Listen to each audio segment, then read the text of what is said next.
Hello বন্ধুরা, তোমরা সবাই কেমন আছো? আশা করি সবাই খুব খুব ভালো আছো। চলে এলাম আবার একটা নতুন রেসিপি নিয়ে। শীতকাল মানেই ফুলকপি, বাঁধাকপি। ফুলকপির ডাঁটি আজকে বাটা করব। চলো দেখে নেওয়া যাক। প্রথমে আমি ফুলকপির ডাঁটিগুলোকে টুকরো টুকরো করে কেটে নিয়েছি।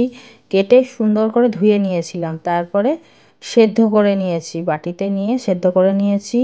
একটুখানি নুন দিয়েছিলাম। সেদ্ধ করার পরে জলটা ফেলে ছাঁকনিতে ছেঁকে নিয়েছি। এবার আমি ডাঁটিগুলোকে মিক্সিতে পেস্ট করে নেব। তার সাথে কতগুলো রসুনের কোয়া নিয়েছি এবং যে যেরকম ঝাল খাবে সেই পরিমাণে লঙ্কা নেবে। আমি রসুনগুলোকেও আর লঙ্কাটাকে ওর সাথে একসঙ্গে দিয়ে দিয়েছি, দিয়ে আমি পেস্ট করে নিলাম। দেখো পেস্ট হয়ে গেছে। এবার ফ্রাইং একটা প্যান নিলাম, তার মধ্যে তেল দিয়ে গরম করে নিয়েছি। আমি কিছুটা কালো জিরে দিয়ে নিলাম। কালো জিরেটা দিয়ে নাড়াচাড়া করে আমি বাটাটা তুলে দেব।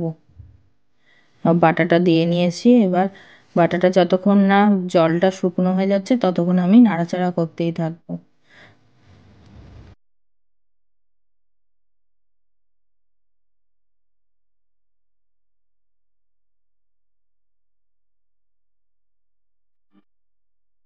এবার আমি পরিমাণ মতো নুন, হলুদ এবং একটুখানি মিষ্টিও দিয়ে নিলাম।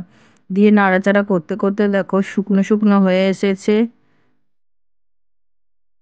যতক্ষণ পর্যন্ত না একদম শুকনো হয়ে যাচ্ছে ততক্ষণ আমি নাড়াচাড়া করছিলাম।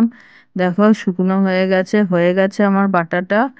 এবার আমি নামিয়ে গরম গরম ভাতে সার্ভ করে নেব। ভিডিওটা কেমন লাগলো দেখো এবং সবসময়ের জন্য আমার পাশে থেকো। ভালো লাগলে লাইক কমেন্ট শেয়ার করো। আজকের মতো টাটা। নেক্সট অন্য কোনো ভিডিওতে দেখা হচ্ছে।